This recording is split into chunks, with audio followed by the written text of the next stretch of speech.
Joe. Appreciate you being here. Beautiful day out, and I want to just recap a little bit of the game on Saturday. Obviously, I know I mentioned in the post presser, but our Niner Nation is unbelievable, great, unbelievable, wonderful game day experience. We got a 12th man uh, mentality going with our student section, so it's much appreciated, and we were very very excited about Thursday, on ESPN and a big stage to showcase our football program.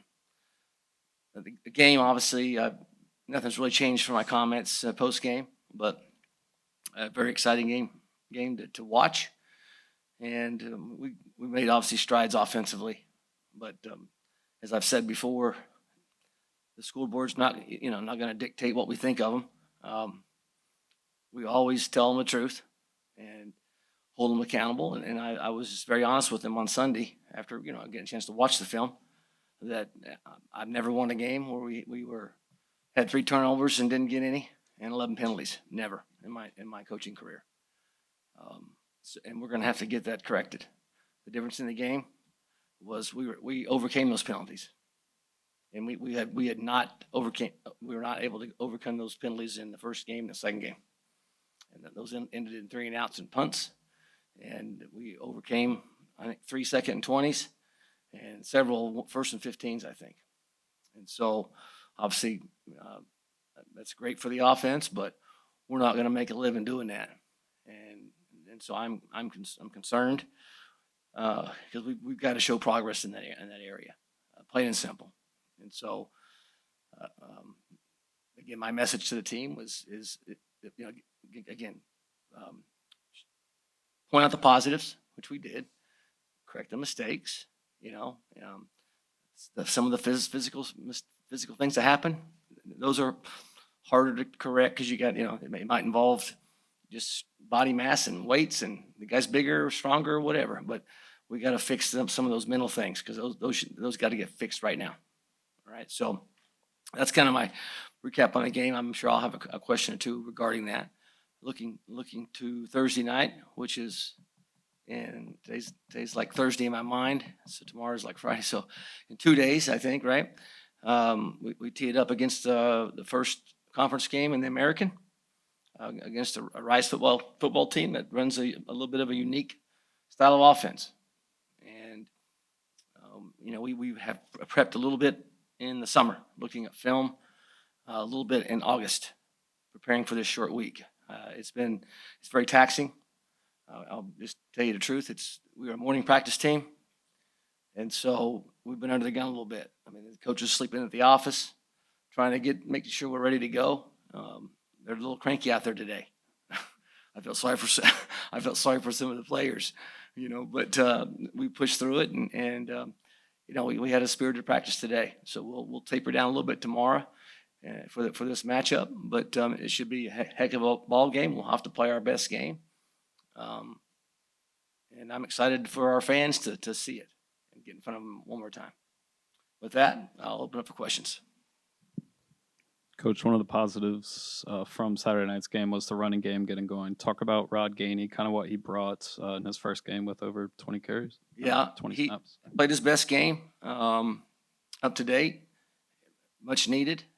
I thought he ran tough, finished the runs the right way, made people miss, showed some elusiveness, quickness, and really a very unselfish player. He's accepted his role up to this point, has been patient, and I mentioned this in the presser that we had the situation. He could have walked in on second down. I think could have walked in, and it was second down here on that last touchdown, and we were in a tempo not to score, trying to get them to use their timeouts, trying to use as much clock as we can, but most importantly, them using their timeouts. So when they got the ball back, they couldn't stop the clock except for a first down. And he basically slid right at the half-yard line. And, I mean, what an unselfish player to do that.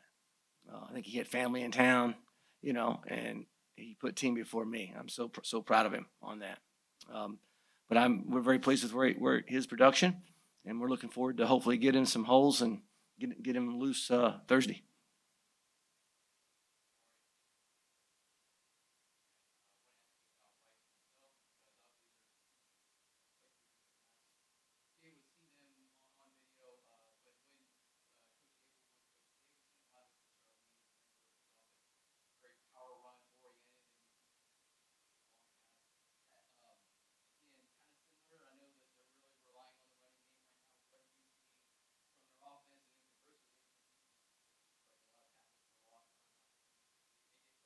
Yeah, they certainly do.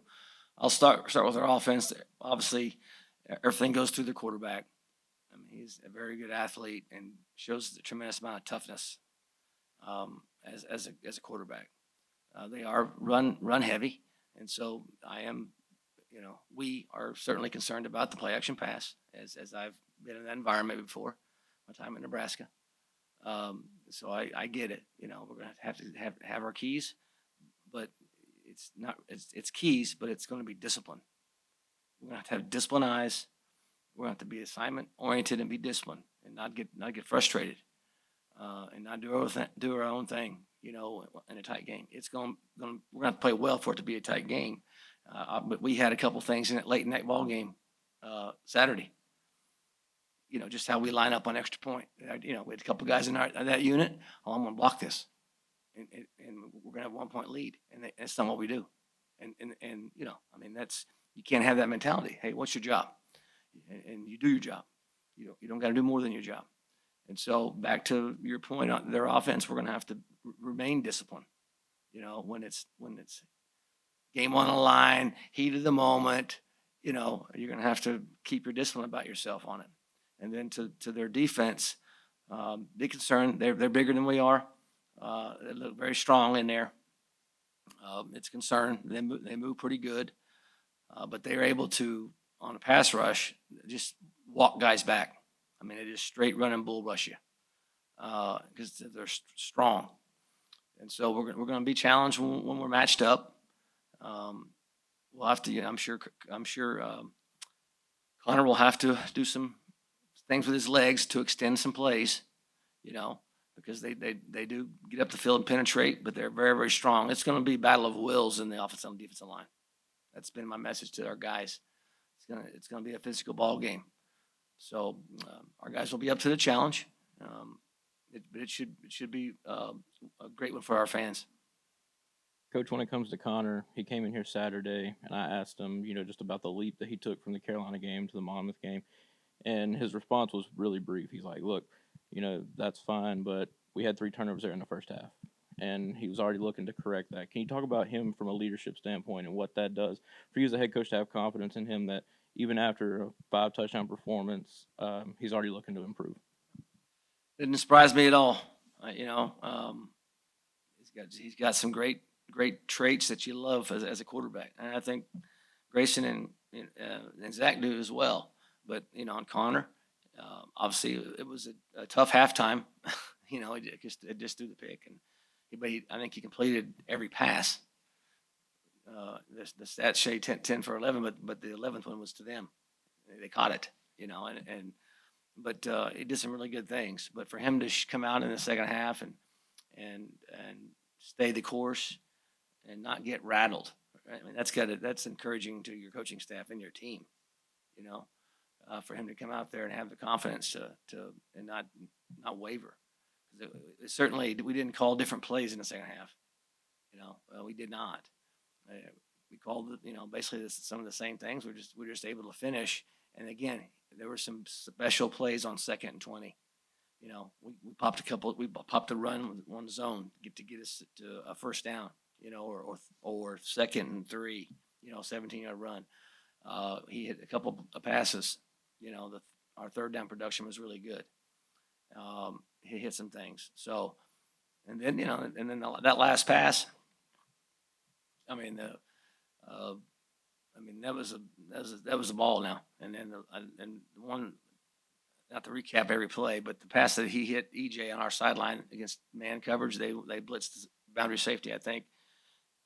He had pressure, and he changed his arm angle and threw a 3-iron to to EJ. I mean, it was a beaut now. And EJ's strong and broke the tackle and got us down to I think the 3-yard line. So there was a lot of good things that he did, and he's got to have you got to be a strong-minded person to come out and do what he did after the turnovers in the first half for sure. Coach Hunter talked about the running game getting going. When you're playing a team like Rice, it's going to run the ball a lot and be taxing on your defense. How important is it the offense to run the ball to keep your defense off the field a little bit? Absolutely. It'll be, I would suspect there will be probably, 3 to 4 less possessions total in the game, just in how we operate and, and how they operate. The TV time, the timeouts and stuff will come, but just as far as opportunities to score in the game, you're going to have a couple less possessions, and so will they, I would suspect. And will it matter? We'll see. I don't have a crystal ball, but I'll tell you, special teams will be huge in the game. Field position will be huge. And so they always are. There's going to be 30, 60 plays on offense, 60 plays on D, and 30 to 35 on special teams. And we're going to have to continue to be strong in our coverage units. When we punt the ball, we're going to have to try to flip field position, and not give them, one at midfield for sure. Coach, Jason talked a little bit about Rice's offense. Watching some of their tape, they run a lot of weird kind of splits on the offensive line. 2-part question. Curious, who is simulating for their quarterback, and the differences in styles going from an up-tempo, spread the field offense to you got to tackle all 3 options. What has that been like on such a short turnaround? Well, I will tell you, I know that Coach Faunas and Coach Nardo was quarterback in some of the teams today, to be honest, to be just perfectly honest. And so just to run it and the tempo of it. But Luke's handled it yesterday. The person playing the fullback position is obviously important. Not so much the fullback, but the first back through, and it's been challenging to get the timing of the motions, the yo-yo motion and all the way around, and to get that timed up with the snap. But again, we did some work, in the summer, and we're in a good spot. But as a head coach, you just worry about the heaviness of the offensive line and the D line because they're big. And guys gonna have to adjust to that, and then the speed of it. That's pretty much with any offense, but particularly when you're playing this one, the speed of it. And their staff has a few Charlotte ties on it with Mark Hogan, a linebacker that was here back in 2013, and then Luke Corralo, the strength and conditioning coach from last year. Do you know those guys at all? I got a chance to meet both of those and talk with them. I think Mark just a little bit. He's already set, I think, if I remember correctly. But strength coach, I had spent a couple hours with him and really enjoyed our visit. He's highly thought of in the industry, and we played against. He was at Buffalo at some point in time, in my time in Ohio, and they're always big and strong, and so I know he's again highly thought of in the industry. And Scott, obviously from Davidson, didn't know him until spring meetings and getting a chance to be, from being an American. But really like Scott, and we played golf and down in Florida for a couple hours, and I enjoyed visiting with him. He and his wife later that evening. His son coaches for him. Wow, that is really cool, and he does things the right way, So I know his guys will be disciplined and great sportsmanship, and should be a heck of a game.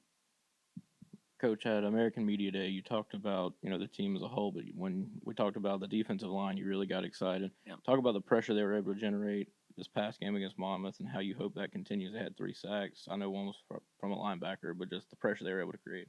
Yeah, is probably the difference in the game, other than us overcoming our penalties. But we're like everybody. You play first and second. You get to third down. You got a package, and and you want to be multiple, which we are. But what I'm really happy about is the depth in the defensive line. We got a couple guys out. but we've had some guys step up. You know, I'm on record as saying that, hey, we're going to play up to 8 guys probably, D line, and I'm glad. You know, now it's down to about 6. You know, or 5. But we do get JJ back. You know, we had JJ back this last one, so that's a good thing. The depth. Those guys will need to continue to come on. This week's going to be a different type of pressure. You know, because of the run game piece of it. You know. Coach, you talked about this week being sped up. You guys got Sports Center on campus this week, game on ESPN Thursday night. How excited are you for this spotlight on the program? Again, it's one at a time, you know, mentality. We are excited about having all those things here, but most importantly, it's our 4th opportunity out of 12, you know, for our fan base, you know, and again, the 12th man student section has been wonderful, and we're looking to go out and play our hardest and play our best game up to date for our fan base, and you know, we're not changing anything that we're doing based on what you just said. We have a process, and we're gonna do that. And can you give an injury update? Some of the guys, Johnny King, some of the guys that missed time. Yeah, Johnny's still lingering. You know, I would suspect he would be doubtful. You know, he's not practiced yet. Adam dressed out. Nothing's changed with Henry. Those are the only 3 I can think of. All right, thank you. For Dwight, I'm curious. First time I got to talk to you, curious just your journey to Charlotte. I saw your brother played for the Panthers a couple years ago. Curious if you ever got to come to the Carolinas then, or just kind of how it all came to fruition. I mean, this is a great place to be. Not just talking about the Panthers really, but just Charlotte in general is a great place to be. It's a city with many opportunities. I feel like even though my brother played here, this is my own story. So for me to write my path out and be here, I guess the journey kind of called itself. I've been real tight with Coach Bell, the corners coach, and really when he took this job, I just knew like this was the spot I need to be at, and it shows up every day. Presents a lot of different challenges than Monmouth last week, going from a up-tempo, spread the field offense to an option team. What have been some of the key messages to you guys to the defensive side of the ball at practice this week?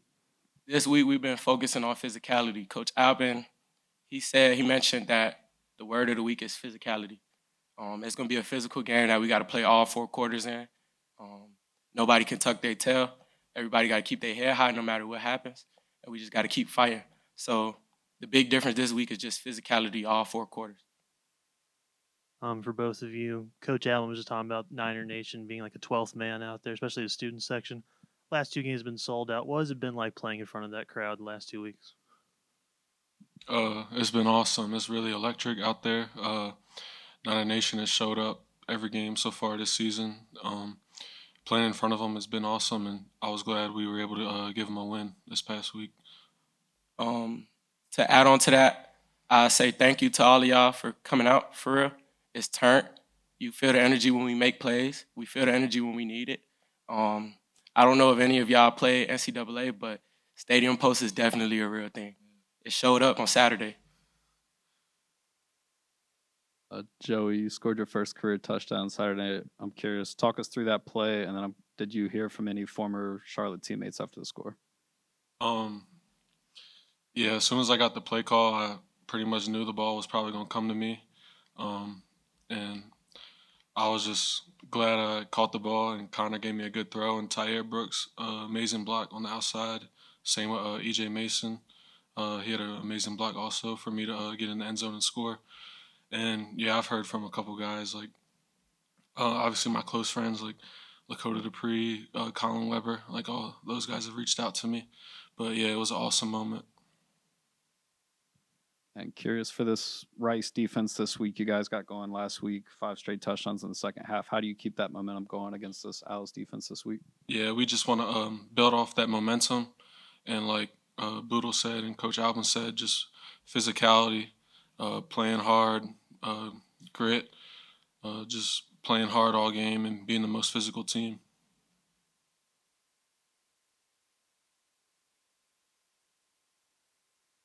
Curious still with Joey, the offensive line, you guys have shuffled a lot. Johnny's out right now. Dallas moving to center. What has that kind of musical chairs been like, and how has the offensive line kind of gelled? I mean, everybody's just ready to step in when they get their opportunity. You know, you got to make the most of your opportunities, and Dallas has played great at center. We've had a bunch of people play on the O-line. Gibby stepped in at right tackle a couple plays. Christos has played a couple plays. Devin Davis stepped in. So everybody's just been doing their part and helping the team get a win. And for Dwight, you played a little bit of nickel Saturday night. Is that a position you're comfortable in, and what was that kind of like? I think it was the most in your career. Yeah, I realized the biggest I would say the biggest advantage of being a football player is to have availability and to be able to play in every aspect of the field. I can do it all. I can play corner, safety, nickel, like you see me play on Saturday. It's just all what the team needs. I'm here for the team, and I feel like the way that we train, everybody in our position group can play everywhere, and that's what makes us kind of versatile. So you'll see me more at nickel, dime, maybe sometimes at safety. You never know. I'm a corner, but I could do it all. A short week coming up. How does that change your preparation? You don't get the extra 2 days of practice coming up on a short week. Does that change anything for you guys in terms of preparation, mentality-wise, heading into a big game on a nationally televised stage? I would say it doesn't change anything. We still gonna go out there and play Charlotte football. That's what we do. That's what we signed up for. That's why we're here. Yeah, the only thing I'll say is just getting ahead of everything and taking care of our bodies because it's a short week. So just prehabbing instead of rehabbing and just having our bodies ready for the week.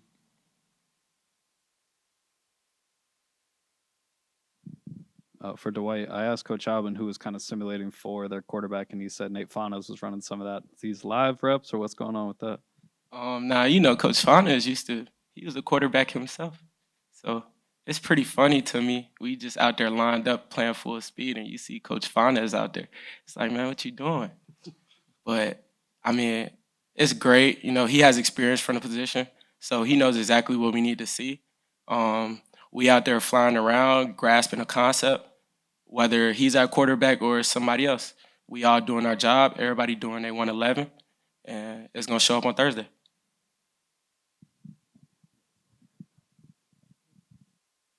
Thank y'all.